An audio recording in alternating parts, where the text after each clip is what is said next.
वासुदेवाय। ओम नमो भगवते वासुदेवाय। ओम नमो भगवते वासुदेवाय। భాగవత భక్తులందరికీ నా హృదయపూర్వక ప్రణామాలు. శ్రీమద్ భాగవతం 11వ స్కందము ముక్తి తత్వం కోసం మనం అందరం కూడా గత కొన్ని రోజుల నుంచి చెప్పడం జరుగుతుంది. ముక్తి తత్వము ఇది ఎవరైతే భక్తి భావంతో శ్రవణం చేస్తారో ముక్తి వస్తుందనేసి, ముక్తి లభిస్తుందనేసి భాగవతం మనకి చెప్తుందన్నమాట.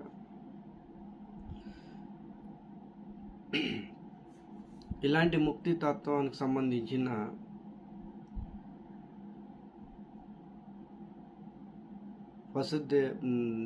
నిమి మహారాజు నవయోగేంద్రులకి ప్రశ్న అడగడం జరిగిందనమాట. ముక్తి తత్వం, భాగవత ధర్మం అంటే ఏంటి అనేది. అదే ప్రశ్న నారద మహర్షికి వసుదేవుడు కూడా ప్రశ్నించాడనమాట. సో పూర్వము నిమి మహారాజుకి నవయోగేంద్రులు ఏదైతే చెప్పారో అదే విషయము ద్వారికా నగరంలోని నారద మహర్షి వసుదేవుడికి ఉపదేశిస్తున్నారనమాట. సో ఈ భాగవత ధర్మం అంటే ఏంటో అనేది మనం చెప్పుకోవడానికి ప్రయత్నం చేద్దాం.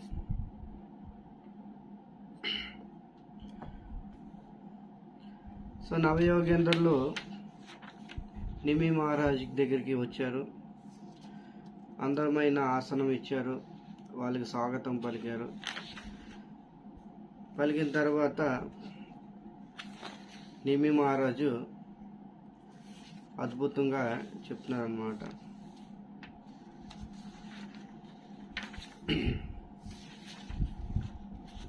ఏమని, ఈ మానవ జన్మ దొరకడమే అత్యంత కష్టము, దానికన్నా అత్యంత దుర్లభం ఏంటంటే మీలాంటి మహాత్ములు రావడము, మీలాంటి మహాత్ములతో స్నేహం చేయడము, సాంగత్యం పొందడము అత్యంత దుర్లభం. దుర్లభ మానవ దేహిన క్షణభంగుర తత్రాపి అతి దుర్లభం వైకుంఠ ప్రియదర్శిని మనం గతంలో చెప్పుకున్నాం అన్నమాట. ఏ నవయోగేంద్రులారా, అందుకే మీ యోగక్షేమాలు అన్నీ తర్వాత అడుగుతాను, ముందు మా రాజ్యానికి వచ్చారు మీరందరూ. అందుకనే నాకు భాగవత ధర్మాన్ని బోధించడానికి ప్రయత్నం చేయండి, బోధించండి. యోగక్షేమాలన్నీ బయట వాళ్ళకి అడుగుతారు, ఎందుకంటే వాళ్ళు ఫీల్ అవుతారు అడగపోతే. భగవంతుడి భక్తులకు అంత యోగక్షేమాలు అవసరంలే. ఎవరైతే మన ఇంటికి వస్తారో మహాత్ములు, శుద్ధ భక్తులు, వైష్ణవులు, ముందు వాళ్ళ ద్వారా వినడానికి మనం ప్రయత్నం చేయాలన్నమాట. వాళ్ళకి యోగక్షేమాలు అడగపోయినా ఫీల్ అవ్వరు, ఎందుకంటే వాళ్ళ యొక్క మనసు భగవంతుడి యొక్క పాద పద్మాల దగ్గర ఉంటుంది. ఇప్పుడు కూడా భగవత్ చింతనలో గడుపుతారు, వాళ్ళు ఫీల్ అవ్వరు. సో బయట వాళ్ళు ఎవరైనా మన ఇంటికి వచ్చారంటే వాళ్ళకి యోగక్షేమాలు అడగాలి, ఎందుకంటే వాళ్ళు ఫీల్ అవుతారు అడగపోతే. వాళ్ళ మనసు ఎప్పుడు భగవత్ చింతనలో ఉండదు, ఎప్పుడు కూడా భౌతిక సంసారంలో రమిస్తూ ఉంటుంది అన్నమాట. అందుకని వాళ్ళకి అడగాలి, అడగపోతే వాళ్ళు ఫీల్ అవుతారు, ఎందుకంటే వాళ్ళు ఈ సంసారంలో రమిస్తూ ఉంటారు. ఇది మనం తెలుసుకోవాలన్నమాట. సో అందుకనే నిమి మహారాజు ఎక్కువగా కాలయాపన చేయకుండా, టైం వేస్ట్ చేయకుండా, సమయం వృధా చేయకుండా, ఇలాంటి వైకుంఠ ప్రియదర్శిని భగవంతుడి యొక్క శుద్ధ భక్తులు, పార్షదులు నా రాజ్యంకి వచ్చారు, నా రాజ్యం దగ్గరకు వచ్చారు. వాళ్ళు సత్సంగంలో కూర్చొని భాగవత ధర్మం వినడానికి నేను ప్రయత్నం చేస్తాను, భాగవత ధర్మం అంటే ఏంటో తెలుసుకోవడానికి ప్రయత్నం చేస్తాననేసి నిర్ణయించుకున్నాను అనమాట. ఎందుకంటే ఇలాంటి వాళ్ళని మనం మిస్ చేస్తే మళ్ళా రారు. ఇలాంటి వాళ్ళ సాంగత్యము అర్ధ గడియ కూడా, అర్ధ క్షణం కూడా చాలా మూల్యమైందనమాట, అమూల్యమైంది. కాలయాపన చేయకూడదు ఎప్పుడైనా సరే. ఇక్కడ నిమి మహారాజు మనకు చెప్తున్నాను అనమాట.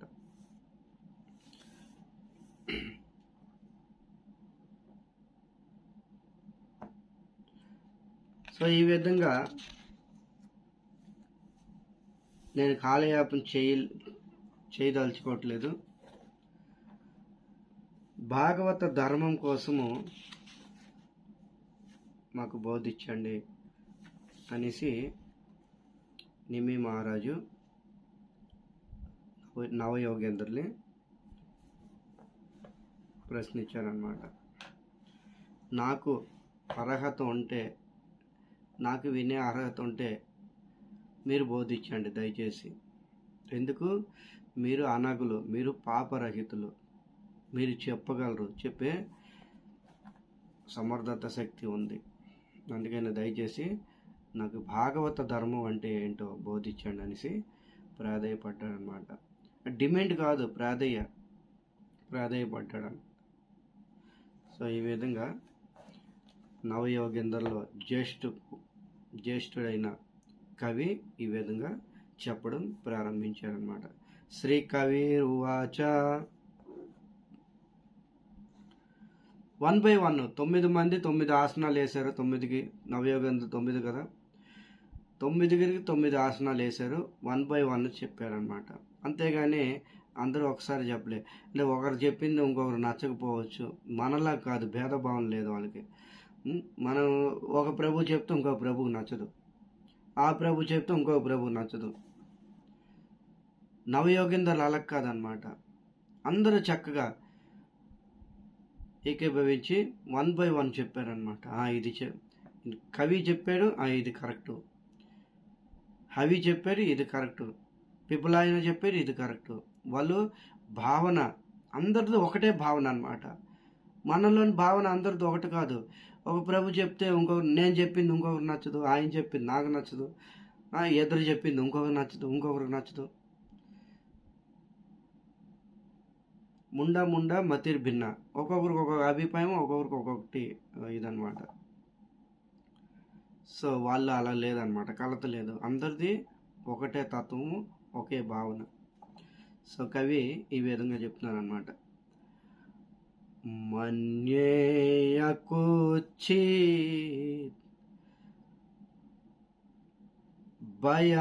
భయమాచ్యుతస్య పాదాంబుజోపాసనమాత్ర నిత్యం ఉద్విగ్న బుద్ధే రసదాత్మా భావ ఉద్విగ్న బుద్ధే రసభావ రసదాత్మా భావ విశ్వాత్మనాయ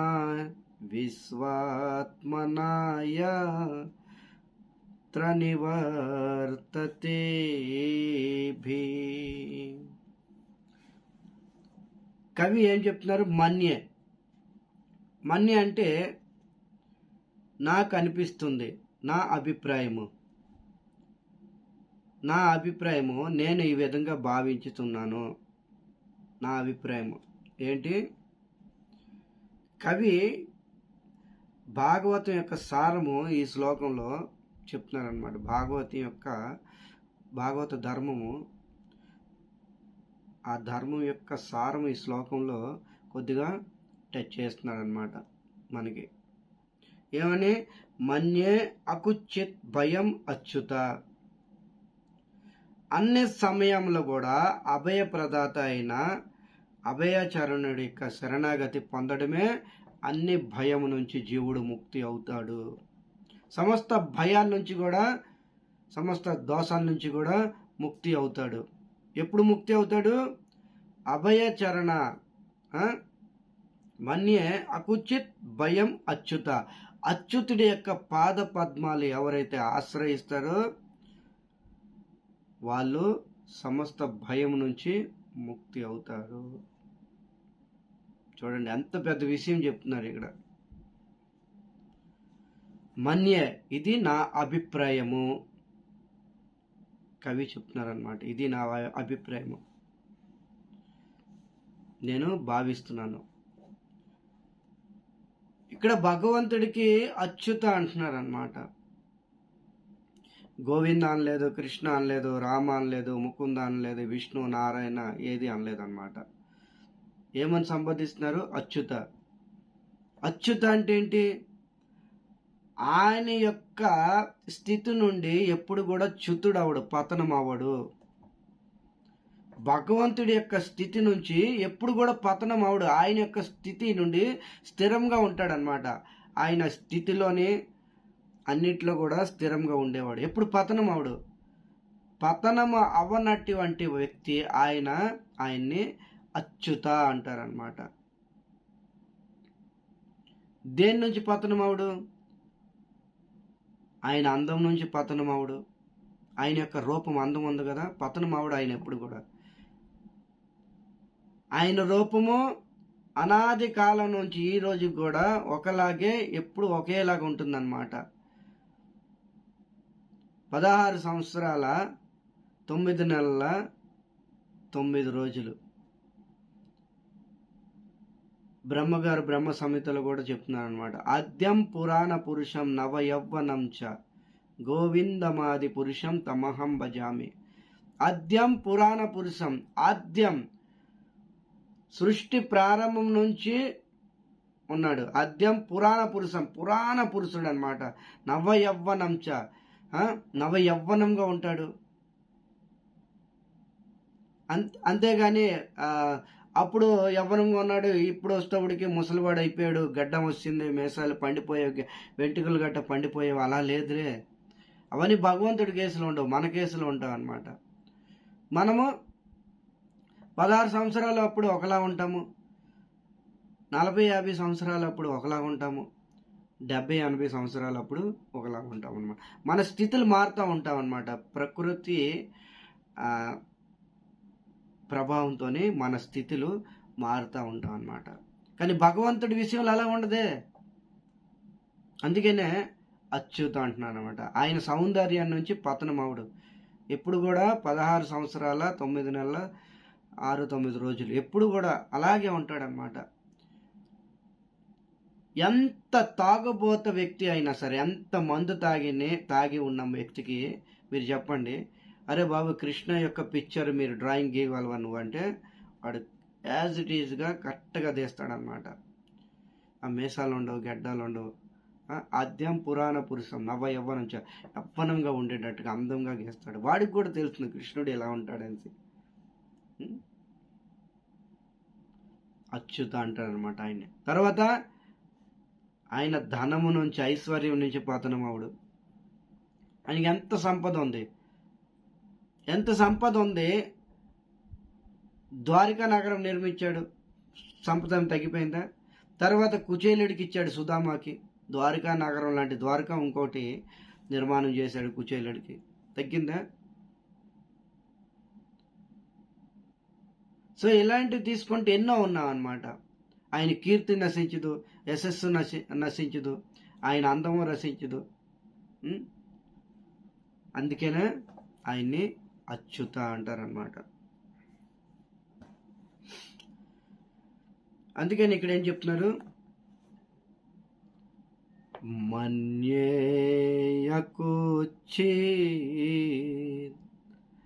భయమాచ్యుతస్య పాదాంబుజోపాసనమాత్ర నిత్యం. అలాంటి అచ్యుతుడు పాదాంబుజోపాసనమాత్ర నిత్యం.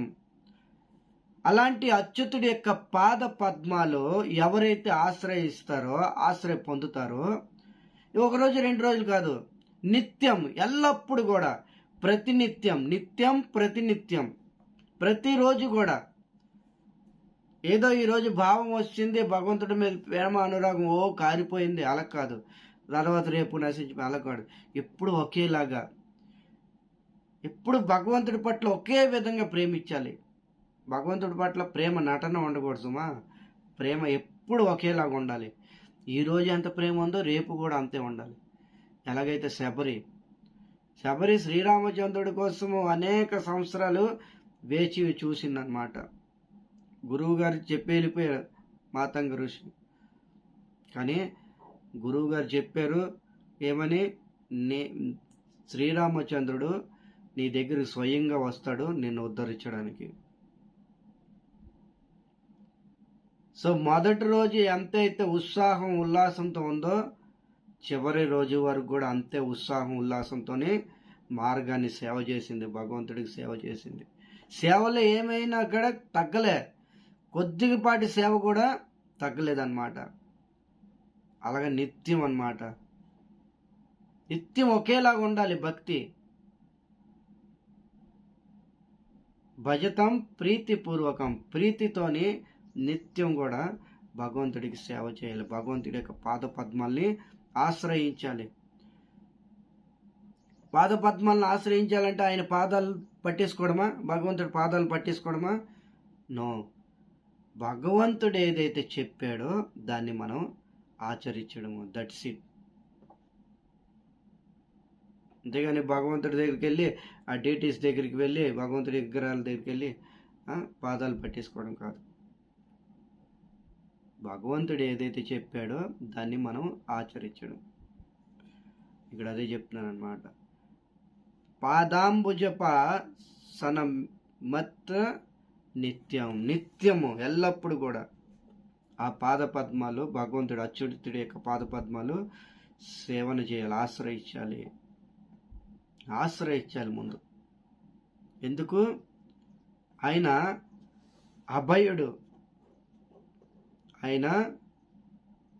అభయుడు, అచ్యుతుడు.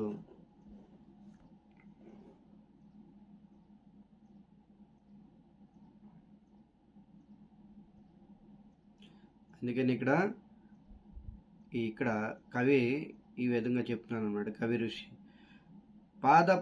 పాద పదాంబుజ ఉపాసనం అత్ర నిత్యం. కృష్ణ పాద పద్మాలు ఆశ్రయించడమే, పాద పద్మాలు భక్తి చేయడమే భాగవత ధర్మము, సనాతన ధర్మము అని నేను నా యొక్క అభిప్రాయం, నా భావన అని చెప్తున్నాను అన్నమాట. నా యొక్క భావన ఏంటి? నిత్యం కూడా భగవంతుడు అచ్యుతుడి యొక్క పాద పద్మాలు ఆశ్రయించడమే ఇదే సనాతన ధర్మము, ఇదే భాగవత ధర్మము, ఇదే ఆత్మధర్మము అని నేను అనుకుంటున్నాను, నా యొక్క అభిప్రాయము అని చెప్తున్నాను అన్నమాట.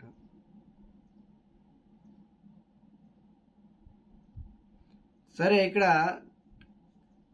నవయోగేంద్రులను అడిగామనుకోండి, మరి ఆ యొక్క పాద పద్మాలను ఆశ్రయిస్తే లాభం ఏంటి?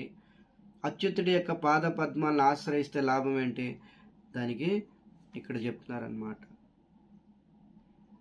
ఉద్విగ్న బుద్ధే రసదాత్మ భావ విశ్వాత్మనాయ త్రనివర్తతే భి. ఉద్విగ్న బుద్ధే, మన బుద్ధి ఉద్విగ్న చిత్తే యసనేషు. శ్రీమద్ భాగవతం 7వ స్కందంలో ప్రహ్లాదుడి కోసం నారద మహర్షి చెప్తాడనమాట. ఉద్విగ్న అంటే కలత చెందడం అన్నమాట. బుద్ధి స్టేబుల్గా ఉండదు, కలత చెందుతూ ఉంటారు. బహుశాఖ అనంతస్య బుద్ధయో, వ్యవసాయక బహుశాఖ, మన బుద్ధి బహుశాఖలుగా విభజన చేస్తాం. మన బుద్ధిని బహుశాఖలుగా డివైడ్ చేస్తాం అన్నమాట. చేసి అక్కడ ప్రవేశిస్తుంది, ఇక్కడ అక్కడ బహుశాఖలుగా విభజన చేసి వెళ్ళిపోతుంది మన మనసు. బుద్ధి స్టేబుల్గా ఉంచాలి, స్థిరంగా ఉంచాలి. ఇక్కడ అదే చెప్తున్నారు అనమాట. ఉద్విగ్న బుద్ధే, మన బుద్ధి ఉద్విగ్న, కలత చెందుతుంది అనమాట. మనం అందరం కూడా కలత చెందుతున్నాము. ఆ కలత నుంచి దూరం అవ్వాలంటే, ఆ ఉద్విగ్న నుంచి దూరం అవ్వాలంటే, బుద్ధి స్టేబుల్గా ఉంచాలంటే అచ్యుతుడి యొక్క పాద పద్మాలు ఆశ్రయించాలి. అచ్యుతుడి యొక్క పాద పద్మాలు ఆశ్రయించాలి. ఇదే సనాతన ధర్మము, ఇదే భాగవత ధర్మము. ఇంకా చెప్తారు రాబోయే శ్లోకాలు భాగవత ధర్మం కోసం అనేది. ఇది స్టార్టింగ్ మాత్రమే, స్టార్టర్. ఇంకా మెయిన్ కోర్స్ ఉంది.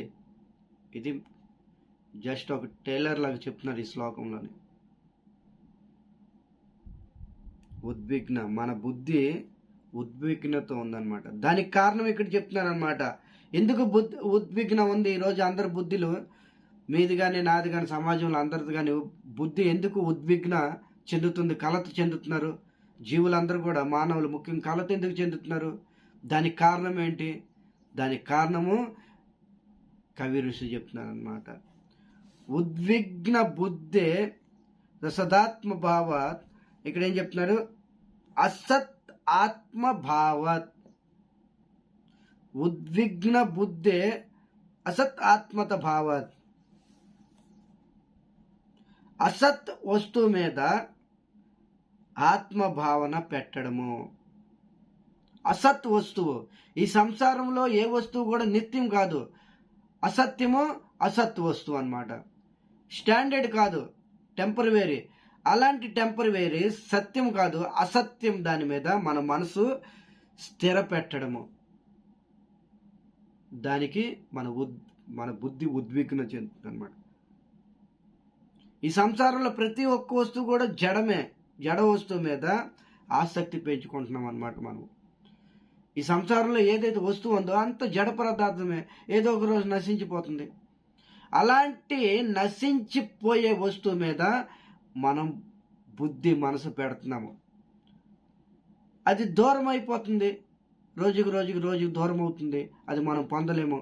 ఆ పొందినా తృప్తి ఉండదు, పొందకపోయినా తృప్తి ఉండదు, అసంతృప్తి. అందుకనే మన బుద్ధి ఉద్విగ్న చెందుతుంది అన్నమాట.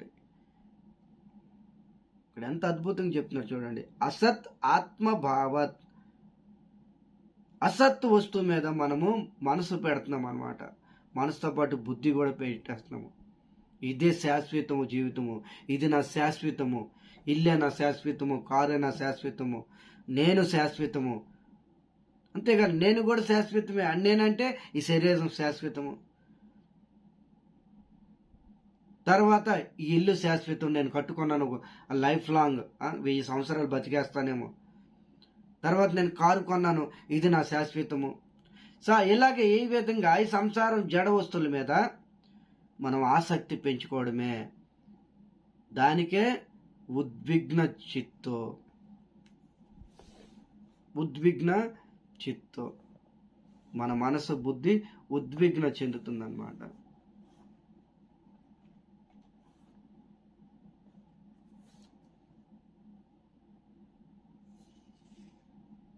ఎవరైతే భాగవత ధర్మాన్ని పాటిస్తారో అక్కడ చెప్తున్నారనమాట.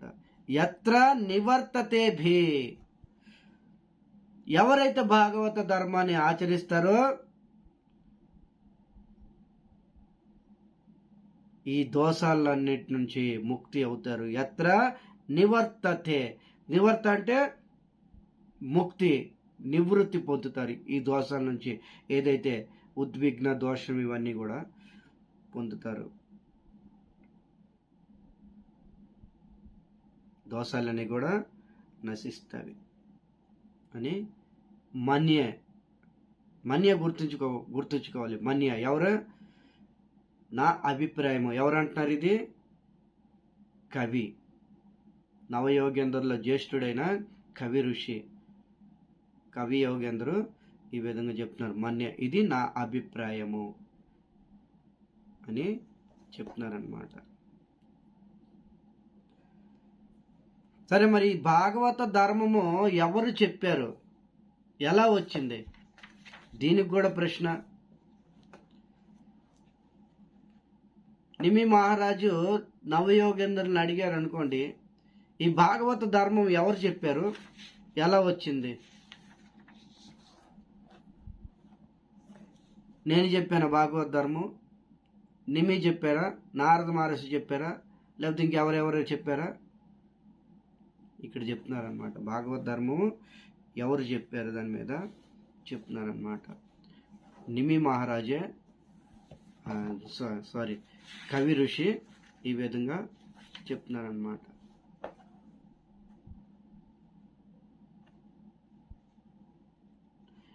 ఏ వై భగవతా ప్రోక్త ఉపాయ యాత్మలాబ్ధయే అజం పుంసమవిదూషం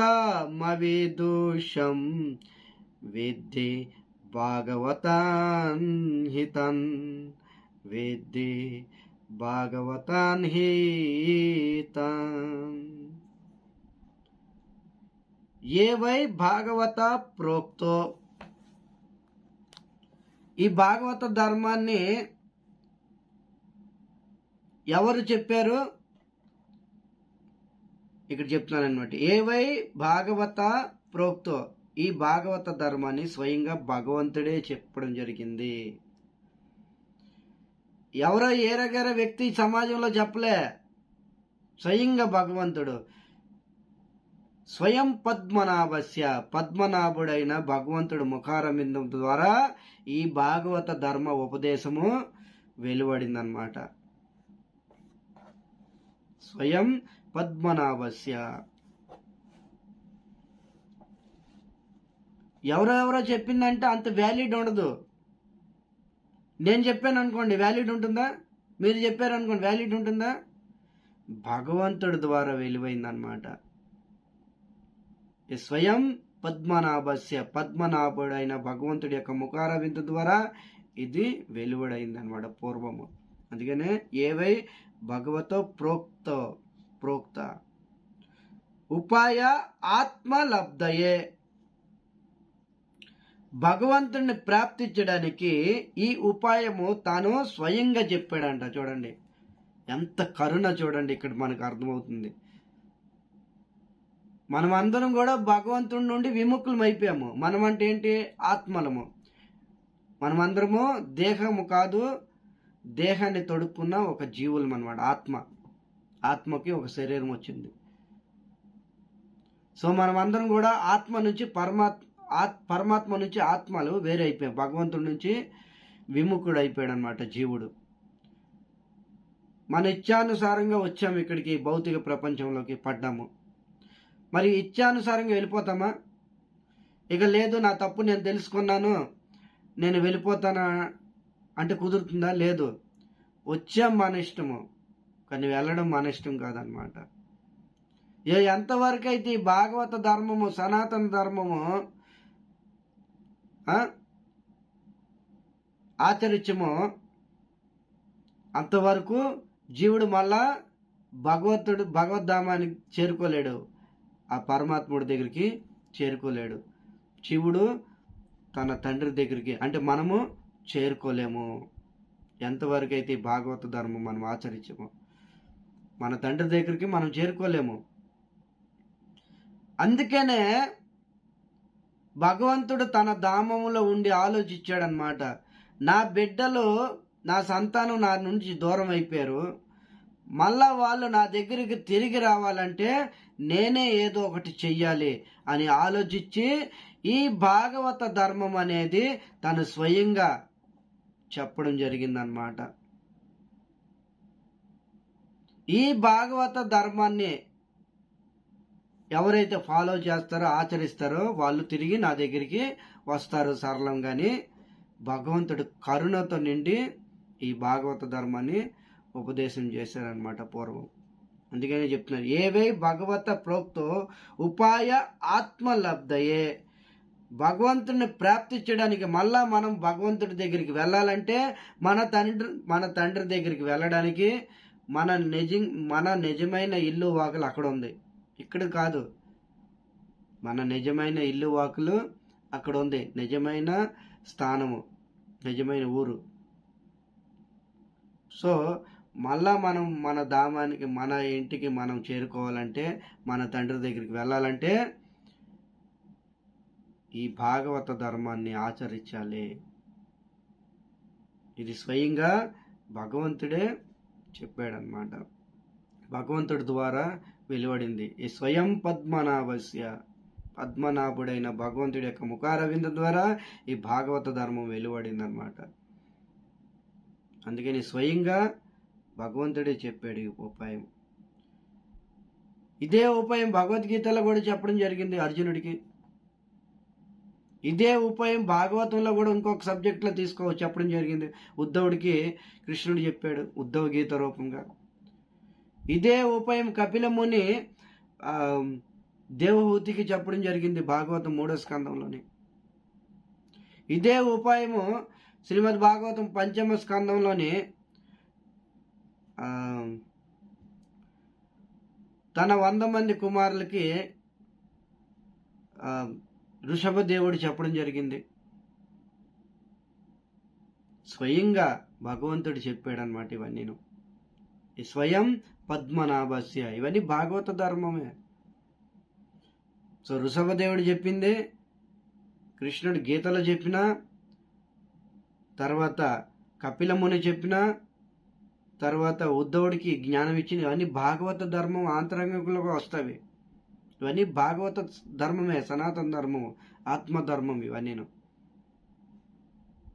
సో ఈ భాగవత ధర్మాన్ని, సనాతన ధర్మాన్ని ఎవరైతే ఆచరిస్తారో వాళ్ళు భగవంతుడి యొక్క పాదపద్మాల్ని భగవంతుడి దగ్గరికి చేరుకుంటారనమాట. ఇక్కడ అదే చెప్తారనమాట. ఉపాయ ఆత్మలబ్ధయే.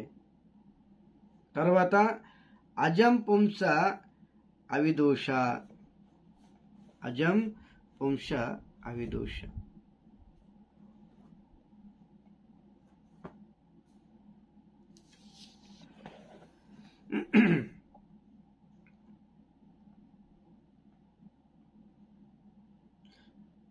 ఇక్కడ ఏం చెప్తున్నారు? భగవంతుణ్ణి సులభంగా పొందే విధి అన్నమాట. ఎవరైతే ఈ ధర్మం తెలుసుకుంటారో అజం పుంస అవిదూష విద్య భగవాన్ హితాన్, భగవంతుని సులభంగా పొందగలరు. ఎవరైతే ఈ భాగవత ధర్మాన్ని తెలుసుకొని ఆచరిస్తారో వాళ్ళు భగవంతుని సులభంగా పొందగలరు అని ఇక్కడ చెప్పడం జరిగిందన్నమాట. మరి ఇలాంటి భాగవత ధర్మము ఆచరిస్తే లాభం ఏంటి? నవయోగేంద్రుల్ని నిమి మహారాజు అడిగారు అనుకోండి, అప్పుడు కవి ఋషి ఈ విధంగా చెప్తున్నారనమాట. మరి ఈ భాగవత ధర్మం ఆచరిస్తే లాభం ఏంటి అది కూడా తెలుసుకోవాలిగా. లాభం బెనిఫిట్స్ లేకుండా ఏది మనం చేయం కదా. ఇక్కడ చెప్తున్నారనమాట.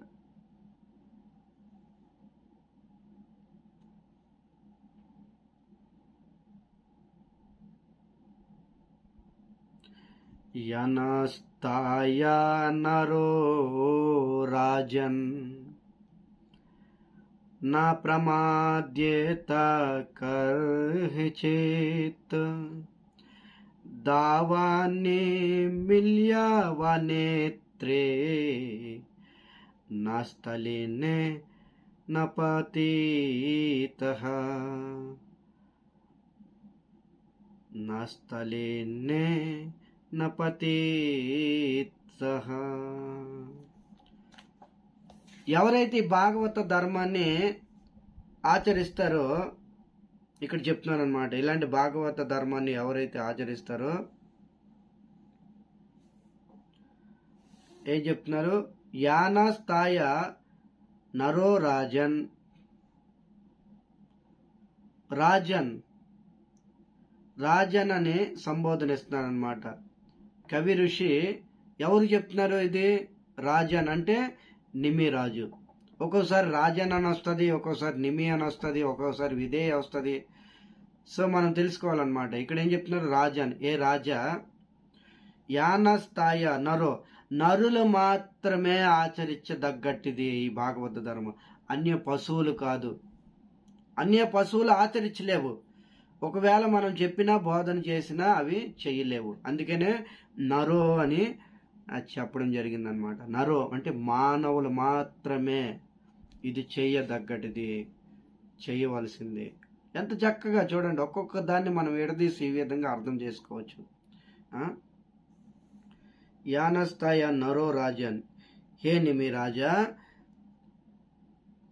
నేను ఏదైతే భాగవత ధర్మం చెప్పానో, ఆస్తాయ నరో, నేను చెప్పిన ధర్మము కేవలం మానవులు మాత్రమే ఆచరించగలరు, పశువులు కాదు. కుక్కలు, నక్కలు, పిల్లులు, తోడేళ్ళు, పులులు, సింహాలు ఆచరించలేవు, మానవులే.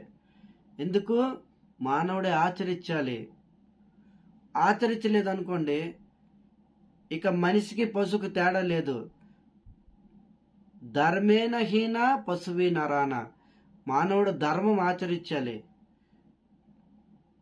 ఈ ధర్మం అనేది తీసేస్తే ఇక పశువుకి నరుడికి తేడా లేదు. ధర్మేణ హీన్ పశువి నరాన, ధర్మం నుంచి పతనం అయిపోతే ఇక పశువుకి మనిషికి తేడా ఉండదు. అది 4 కాళ్ళతో నడుస్తుంది, వీడు 2 కాళ్ళతో నడుస్తాడు అనమాట. అందుకని ఇక్కడ నరాన చెప్తున్నాను అనమాట. ఆస్తాయ నర, నేను చెప్పిన ధర్మాన్ని మానవులు మాత్రమే స్వీకరించగలరు, ఆచరించగలరు. ఏ నిమి రాజా, ఆస్తాయ అంటే ఆచరించడము. అందుకని ఇక్కడ చెప్తున్నారేంటి? ఆస్తాయ. ఆస్తాయ అంటే అర్థం ఏంటి? ఆచరించడం అన్నమాట, ఫాలో చేయడము. ఆస్తాయి అన్ని జీవులు చేయగలవా? కుక్క చేయగలదా చెప్పండి? ఆస్తాయి చేయలేదు, అది దానికి తెలియదు, ఆస్తాయ తెలీదు. అందుకని ఇక్కడ నర ఆస్తాయ, ఎంత చక్కగా చెప్తున్నారు చూడండి. నరులు మాత్రమే ఆస్తాయ అంటే ఆచరించగలరు భక్తి ధర్మము, నరులు మాత్రమే ఆచరించగలరు అన్నమాట. ఆచరిస్తే ఏమవుతుంది? ఇది భాగవత ధర్మం ఆచరించారనుకోండి, ఆచరించిన వ్యక్తి ఎలా ఉంటాడు ఇక్కడ చెప్తున్నారనమాట. నా ప్రమాదాద్యే కర్హిచిత్, నా ప్రమాద్యేత కర్హిచిత్. ఈ భాగవత ధర్మాన్ని ఆచరించే వాళ్ళకి ఎటువంటి విఘ్నం రాదు, ఎటువంటి ప్రమాదం రాదు. నా ప్రమాదత్యత కర్హిచిత్. చూడండి ఎంత చక్కగా చెప్తున్నారు. ఇంతకన్నా మేలైంది ఇంకేదైనా ఉందా? ఇంకే ధర్మమైనా ఉందా చెప్పండి? ఇలాంటి సనాతనమైన భాగవత ధర్మము, ఇలాంటి సనాతన ధర్మం, ఆత్మ ధర్మం విడిచి మనం అన్య ధర్మాలను ఆచరిస్తున్నాము. అందుకనే జీవుడికి నా సుఖం, నా శాంతి ఏది కూడా మేలు జరగట్లేదు. ఏ విధంగా చూసినా మేలు జరగట్లేదు. ఉద్విగ్న మనసు, బుద్ధి కలత చెందుతున్నాడు. ఎందుకు? ఈ ధర్మాన్ని విడిచి అన్య ధర్మాలు ఆచరిస్తున్నారు. ఇది సనాతన ధర్మం, ఇది అనాది కాలం నుండి వస్తుంది. అందరూ ఆచరించాలి, ప్రతి ఒక్కరు కూడా. ఇందులో భేదభావం లేదు, ప్రతి ఒక్కరు కూడా ఆచరించాలి. కేవలము వైష్ణవులు, విష్ణు భక్తులు, కృష్ణ భక్తులే కాదు, ప్రతి ఒక్కరు కూడా మానవుడు, మానవ అనేసి నర అని చెప్తున్నారు అనమాట. అంతేగాని ఇక్కడ వైష్ణవ అని చెప్పలే, శైవ అని చెప్పలే, బౌద్ధ ఇలాంటివన్నీ చెప్పలేదన్నమాట. ఎందుకు ఏం చెప్తున్నారు? నరులు, మానవులు, ప్రతి ఒక్క మానవులు కూడా, అందరూ కూడా ఈ భాగవత ధర్మాన్ని ఆచరించాలి. ఆచరిస్తే ఏమవుతుంది? నా ప్రమాద్యత్య కరిహిచిత్తు, వాళ్ళకి ఎటువంటి విఘ్నము రాదు, జీవితంలోని ఎటువంటి ప్రమాదము జరగదు. ఒకవేళ విఘ్నము వచ్చిందే అనుకోండి పెద్దది, ఆ పెద్ద విఘ్నము చిన్నది అయిపోతుంది అనమాట. జీవితంలో పెద్ద విఘ్నం, మన ప్రమాదం రాసి పెట్టుంది. జీవితంలో పెద్ద విఘ్నం, ప్రమాదం రాసి పెట్టుంది. సో ఎవరైతే ఈ భాగవత ధర్మాన్ని, సనాతన ధర్మాన్ని ఆచరిస్తారో ఆ ప్రమాదం స్వల్పం, చిన్నది అయిపోతుంది అనమాట, చిన్నది అయిపోతుంది. ఇది అన్నమాట గొప్పతనం. ఇక్కడ కవి ఋషి చెప్తున్నారు అనమాట. తర్వాత ఏం చెప్తున్నారు? దావా నిమిల్యవా నేత్రే. ఆహా, ఏం అద్భుతంగా చెప్తున్నారండి చూడండి. ఒకదానికి మించిన ఒక్కొక్క శ్లోకం, ఒక్కొక్క వర్డ్, ఒక్కొక్క పదము కూడా ఎంత అమూల్యమైంది ఈ భాగవత ధర్మం. అందుకనే కదా భాగవతం నరాల్లో జీర్ణం అయిపోవాలి. భాగవత సనాతన ధర్మం. కృష్ణమోరి ప్రాణనాథ్, కృష్ణమోరి జీవేర జీవన్. ఈ భాగవత ధర్మం, భాగవతము నరాల్లో జీర్ణం అయిపోవాలన్నమాట. ఇంకా ఏం చెప్తున్నారు? దావా నిమిల్య నేత్రే. ఈ మార్గంలో ఈ భాగవత ధర్మం స్వీకరించిన వాళ్ళు దావా నిమిల్య వా నేత్రే, కళ్ళు మూసుకొని పరుగు తీయగలరు. ఓపెన్ హైవే, ఎవరైనా సరే కళ్ళు మూసుకొని పరుగులు తీయగలరు. ఎటువంటి ప్రమాదం లేదు. కళ్ళు మూసుకొని నడవగలరా? కళ్ళు మూసుకొని నడవండి ఒక్క క్షణము, ఒక 5 నిమిషాలు. 5 నిమిషాలు కాదు కదా, 2 నిమిషాలు. 2 నిమిషాలు కూడా కళ్ళు మూసుకొని నడవలేరు. నడిస్తే ఏమవుతుంది? పరుగులు కాదు, ముందు నడుస్తేనే పడిపోతాము. కళ్ళు మూసుకొని పరిగెత్తడం కాదు, పరిగెత్తడం చాలా పెద్ద దూరము, నడుస్తేనే పడిపోతాము. కానీ ఇక్కడ ఈ భాగవత ధర్మాన్ని ఎవరైతే ఆచరిస్తారో, ఇక్కడ ఏం చెప్తున్నారు? నా స్థలితే నా పతితే. నువ్వు కళ్ళు మూసుకొని నడవడం కాదు, పరుగులు తీసిన ఎటువంటి ప్రమాదం ఉండదు. జారి కింద పడవు, పతనం అవ్వు. ఇక్కడ చెప్తున్నా, ఈ మార్గంలో కళ్ళు మూసుకొని పరుగులు తీసినా నా స్థలితే నా పతితే. వాళ్ళు జారరు, వాళ్ళు కింద పడరు. ఇది అన్నమాట ఈ భాగవత ధర్మం యొక్క విశేషత. ఈ భాగవత ధర్మం ఆచరించదగ్గటిదన్నమాట. ప్రతి ఒక్కరు కూడా ఆచరించాలి. ఇదే సనాతన ధర్మము, ఇదే ఆత్మధర్మము, ఇదే నిజమైన ఆత్మధర్మం అన్నమాట. అన్య మార్గాల్లో ఏదైనా ఆచరించారనుకోండి, పడే అవకాశం ఉంటుంది. అన్య మార్గాల్లో ఆచరిస్తే పడే అవకాశం ఉంటుంది. ఏదో కర్మకాండ, ఉపాసనకాండ, జ్ఞానకాండ, ఆ కాండ ఈ కాండ ఆచరిస్తారు, పడే అవకాశం ఉంటుంది. ఉపాసన చేస్తారు, దేవీ దేవతలు, పడిపోతారు. కర్మకాండంలోకి వెళ్తారు, వేదాల్లో చెప్పే కర్మకాండలు ఆచరిస్తూ పడిపోతారు. కొద్దిగా మంత్ర ఉచ్చారణ తప్పు జరిగినా ఆ ఫలితం యొక్క రివర్స్ అయిపోతుంది అన్నమాట. ఏదైతే ఫలితం దక్కాలో అది దక్కక దాని విపరీతం అయిపోతుంది. దీనికి వెంటనే ప్రమాణం శ్రీమద్ భాగవతం 6వ స్కందం వృత్రాసుర స్టోరీలో ఉంటుంది స్తుతి. త్వష్ట యజ్ఞం చేస్తాడనమాట. త్వష్ట యజ్ఞం చేస్తాడు, తన కుమారుడిని చంపేస్తాడు ఇంద్రుడు. విశ్వరూపుడు తన కుమారుడు, త్వష్ట యొక్క కుమారుడు విశ్వరూపుడిని ఇంద్రుడు విశ్వరూపుని చంపేస్తాడనమాట, త్వష్ట యొక్క కుమారుడిని. ఇంద్రుడి మీద ప్రతీకారం సాధించడానికి అసురు బలము ఎక్కువ అవ్వాలనేసి ఒక పెద్ద యజ్ఞం చేస్తాడు. ఆ యజ్ఞంలో ఒక మంత్ర ఉచ్చారణ తప్పు పలుకుతాడు. దాని విపరీతంగా పెద్ద వృత్రాసురుడు అనే అసురుడు జన్మిస్తాడనమాట దాని నుంచి, యజ్ఞం నుంచి. సో ఇలా ఉంటుందన్నమాట. విపరీత ఫలితాలు వస్తాయి అన్య ధర్మాన్ని స్వీకరిస్తే. కానీ దీంట్లోనే అలా కాదు, కళ్ళు మూసుకొని పరుగులు తీసిన నా స్థలితే నా పతితే. నువ్వు పడవు, కింద పడవు, తర్వాత జారవు, పతనం అవ్వు. ఎంత పైకి వెళ్ళా పతనం అయ్యే అవకాశమే ఉండదు. అన్య ధర్మాల్లోని నువ్వు పైకి అయితే వెళ్ళిపోతావు, కానీ ఏదో ఒక రోజు జారి కిందన పడే అవకాశం ఉంటుంది అన్య ధర్మశాస్త్రాల్లోని, అన్య మార్గాల్లోనే పడే అవకాశం ఉంటుంది అన్నమాట. శృతి స్మృతి ఉభయ నేత్రే. ఈ శృతి స్మృతి అనేవి ఈ రెండు వ్యక్తుల యొక్క 2 కళ్ళు లాంటివి అన్నమాట. శృతి స్మృతి అన్నమాట. ఇవి 2 కూడా 2 కళ్ళు లాంటివి అన్నమాట. శృతి స్మృతి పురాణాది పంచరాత్ర విధిం వినా. ఇవి రెండు కళ్ళు లాంటివి అన్నమాట. శృతి అనేది సనాతన సత్యము సిద్ధాంతము, స్మృతి అనేది సనాతన సిద్ధాంతము సత్యం, అది ఎప్పుడు నశించదు, ఒకేలాగా ఉంటుందన్నమాట. దీన్ని స్మృతి అంటారనమాట. శృతి అనేది దేశకాల పరిస్థితులు బట్టి ఆ యొక్క సిచ్యువేషన్ బట్టి మారుతూ ఉంటుంది. దీన్ని స్మృతి అంటారు. ఈ రెండు కూడా వ్యక్తి యొక్క రెండు కళ్ళు లాంటివి అన్నమాట.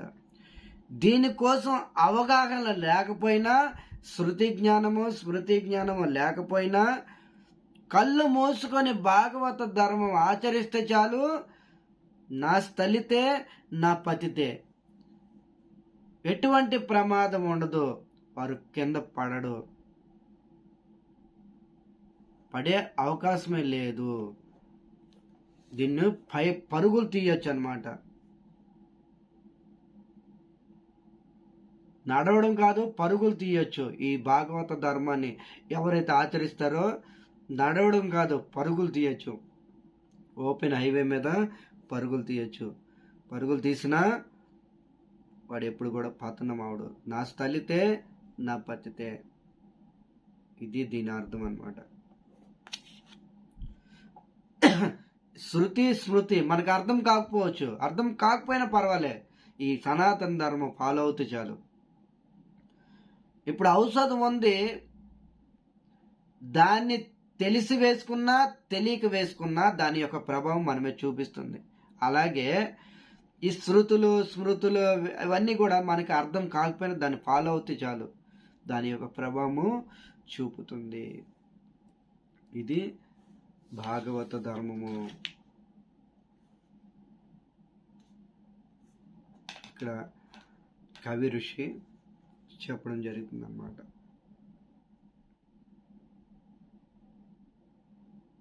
అసలు ఈ భాగవత ధర్మం అంటే, ఈ సనాతన ధర్మం అంటే ఏంటి, భాగవత ధర్మము ఆచరించవలసింది ఏంటి,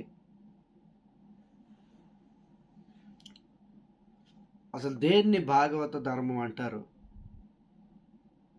అని నిమి మహారాజు కవి ఋషిని అడిగాడు అనుకోండి. దానికి సమాధానము తర్వాత మనం తెలుసుకుందాం. అంతవరకు సెలవు. గ్రంథరాజ్ శ్రీమద్ భాగవతం మహాపురాణం కి, జగద్గురు శ్రీల ప్రభుపాద్ కి, నితాయ్ గౌరీ ప్రేమానందే. హరి హరి బోల్. హరే కృష్ణ.